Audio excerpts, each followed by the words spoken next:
The race to the premiership is down to just 4 teams after an epic weekend of semi-finals football. As the Panthers and Sharks prepare for a prelim showdown, 2 heavyweight contenders are left wondering where it all went wrong.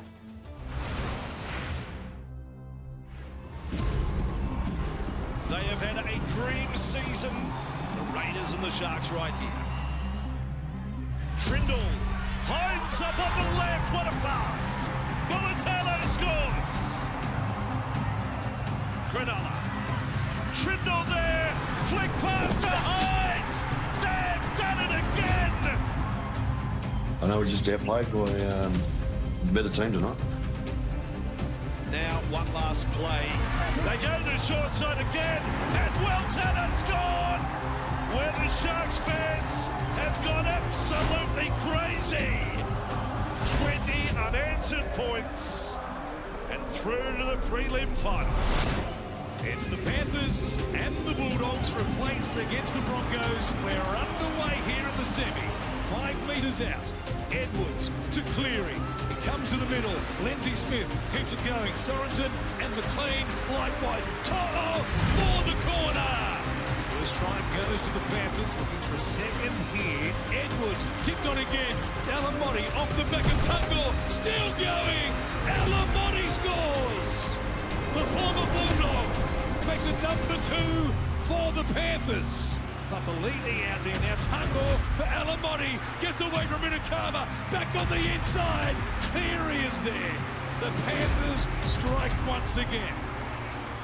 Here's Cleary, Talangi, McLean, stands, Cleary, wrapping, throws a dummy, gives it to Toho, kicks, back in field, Papali'i is there, everybody gets a try.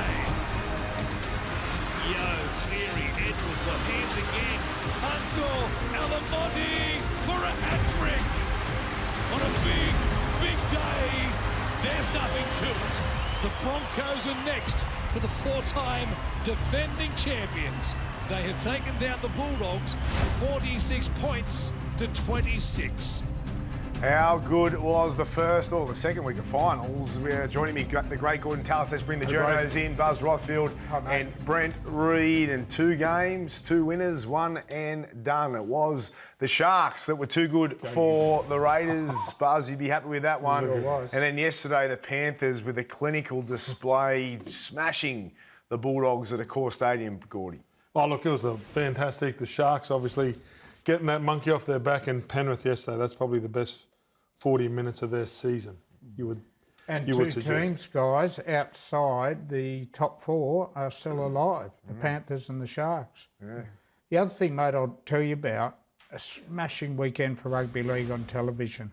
You know, these 2 finals we had in the weekend, ratings in Australia and New Zealand on Fox and on Channel 9, year on year, were up 34%.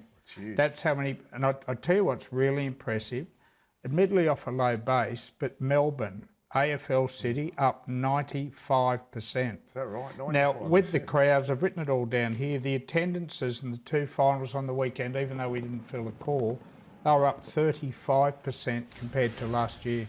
That's great. The game's flying. Oh, the That's game's great flying, stats. Buzz. Are you taking any credit for that, boys? Yeah. The journos? A little bit. We've contributed our little part, both as we all do. What way, Rudy? How have you possibly contributed, please? Written very positive yarns, Buzz. Mate, you've written the off game. every second team in the competition. Are we writing a couple more after tonight? That's when we get to it. Okay, Anyway. save it. You don't like Save it. stadiums? All right, Just the negativity. Let's get to the Panthers, and the dream is alive for their 5th straight premiership after the demolition of the Dogs at Accor Stadium yesterday, and they were simply superb. Completion rate at 100% in that first half. Execution was at a premium. Speed, power, you name it. They had it. Finesse. Cleary was outstanding. What a performance it was by the Premiers. Yeah, look, for Penrith, I've never seen a side in recent history dominate territory the way they've been able to dominate. I know that the Dogs are a little bit light on in the forwards, but the way that they could suffocate the Dogs and that up and in, that famous up and in Dogs defence, for them just to hold back their speed and get to the edges on them with some class or some silky skill. As I said, it's probably the best performance of the Penrith Panthers this year. No, the you're first right. 40 It was their minutes. best 40 of the year by a long way. You know what, have decided Ivan Cleary's decision to rest 16 players in round 26 was an absolute coaching masterstroke. He blew up about it. I still blow up. I hate it. You were critical of it. No, don't say I'm flip-flopping. And I'm still, no one said We never anything. said you well, flip-flop. you know what? I'm Backflipping, still I think's critical the of same. it for the game of rugby league, and that Canterbury were gifted 2 competition points against reserve grade side. We need a rule where there's a bye before whatever. We haven't talked about that later. His decision, though, to freshen up his entire roster, I don't think was good for rugby league. But I tell you what, he had a premiership in mind. Didn't you and say it was that a it's the junior. highest ratings and everybody come out to watch them because they're seeing the champions? So it is a masterstroke. It is. They're healthy. Yes. They're mentally strong. They're They're fresh. They're fresh. Yeah. They look fresh too. They're playing like they're fresh. Earlier in the So year, it was a masterstroke, It was. even though I didn't like. No, you're right. Yeah. We're not disagreeing with earlier you. in the year, there were times when they looked tired, or a bit jaded, or a little unmotivated, maybe. Yeah. And obviously they were waiting to get to this point of the season. Their ball movement was so slick in that first 40 minutes yesterday, so classy. And Nathan has just been. I mean, the last couple of weeks, we know how good he is. I was going to say he's been ridiculous, but he's like that every week, Reedy, every season. you put a line through him. Yeah. You said that no team outside. I think Brisbane will beat them this weekend. do? I think Brisbane will beat So them. you're biting down on After the mouth yesterday. guy. After After yesterday, yeah. You still think that? Yeah. Do you still think they can't win the comp from outside the 4? Well, they've got to get through Brisbane first. If they beat Brisbane, they're a chance. Answer Mate, the question, you've Reedy. rubbed out every side in the comp this year. last Not week, Melbourne, last rubbed out Melbourne. no, you said Cronulla were no good. You famously said Easton Walker wouldn't play. Did they win the comp? I You think they're out of the said finals. they wouldn't make the 8. We don't want to No, go they there. finished Don't second go round. back there Yeah, again, let's not please. go there. I think This is a new one. This is a new prediction. I think Brisbane at home, Sunday Arvo. We're not talking about that game, though. Okay. We're talking about Well, they've got to get Penrith. through Brisbane and win the comp, Braith, and I don't think they will. You still don't think they can do it, though? So you don't think Penrith, on that performance, I'm not. can beat every other team in the country? Look, if they get past Brisbane, I'll concede they're a chance to win in the grand final. Oh, you But I'm not While sure. they're marching I'm not onto the grand sure final past they can Brisbane. beat Brisbane. When they're walking I off. reckon- It's Nostradamus over here. I reckon Ivan and a few of the players who are watching this show tonight are so happy about what they just heard. That's another side he's written off. The other thing, just going back quickly to the masterstroke, resting those 16 players. Remember after Origin in Perth, they had an away game in New Zealand, and he would not even think about picking his 5 players. Again, that's why they're fresh now. From master stroke to master class by Nathan Cleary. We've spoken about it already, but let's dive a little deeper into his performance and how spectacular it was. It was Andrew Johns-esque. The control, the poise, the direction in which he led his team and the way that he executed every single play with intent. And Gordy, I don't think I've seen a better performance from a 7 this year. In the first 40 minutes, like we said, I mean, they took their foot off the accelerator a bit this Well, week. I think signs for Penrith when he took the first goal kick, because he struggled this year with his hips and his groin. So for Nathan to do the goal kicking, it looked like that he was free. There was a moment there where they got him over on the right. I think if he kicks here and he kicks it and puts it on a dime, he passed it. He was just a step ahead all game. The Dogs are known for their defence. That's what's kept them in the last couple of years, their defence.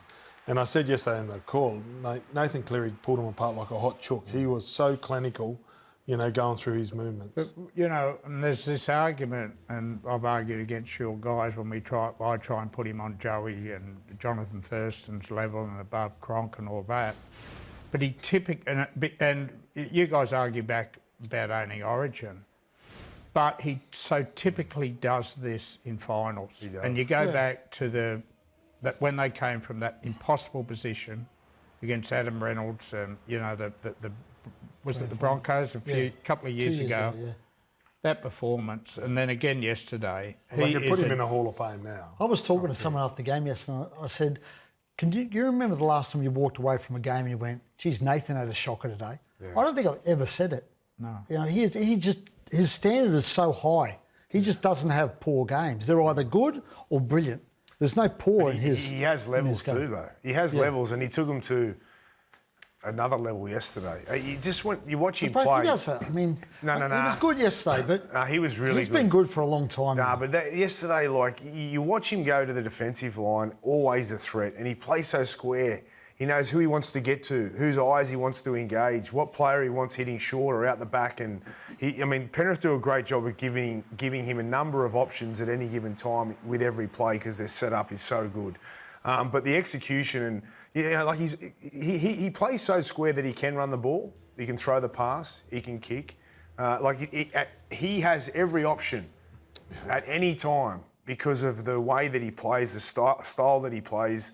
It's just sublime. It really is. It's beautiful to watch. Yeah, and contact doesn't worry him either, does it? I mean, he's willing to take on the defensive line when he has to because he's quite a physically built guy. And look, if Brisbane are going to beat him next week, they got to stop. Or this week, they got to stop him. Of course they do. It's as simple as that. You mentioned the Panthers, and if they do win 5 in a row, Ivan Cleary, 5 in a row. Where does that hold him amongst coaches over the rugby league? It's a really big thing to say because, I grew up as a young reporter when Jack Gibson was winning titles. He won 5 grand finals. Wayne Bennett won 7.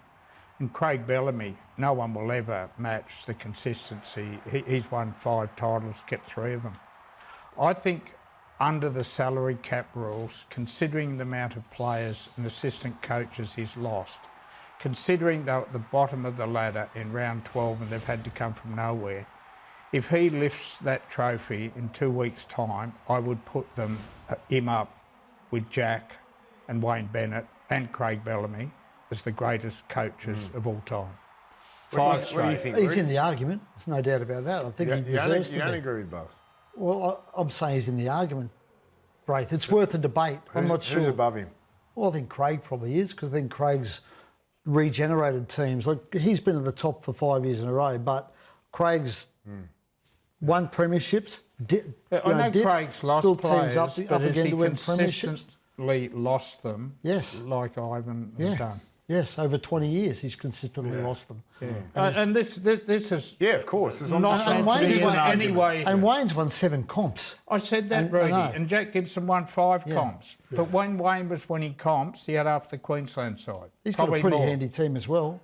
Yeah, but they've Can we changed. just appreciate them all? Yeah. Well, that's what I'm trying to do, Gordy. I their put them time. up there with them. No, but you should say that they're equal then. Yeah.